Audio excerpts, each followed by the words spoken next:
हिंदुस्तान का जो सेकुलर चेहरा है, जिसका वो दावा करता रहा, उसको ज़मीन बोस होता दुनिया देख रही है। कल उसका वो तमाम बयानियाँ शिकस्त खा गया जब उसके घर में आके वहाँ सदर ट्रंप ने पाकिस्तान की कोशिशों को एंडोर्स किया।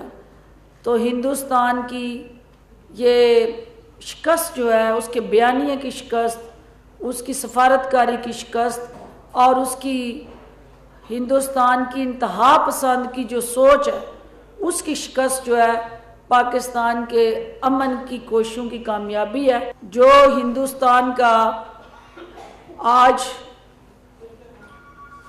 अक़लियतों के साथ नाइंसाफ़ी, जुल्म, जबर, इस्तेहसाल और उनके बुनियादी हकूक़ का कत्लेआम है, वो हिंदुस्तान की एक हिंदुत्वा सोच की मंजरकशी कर रहा है।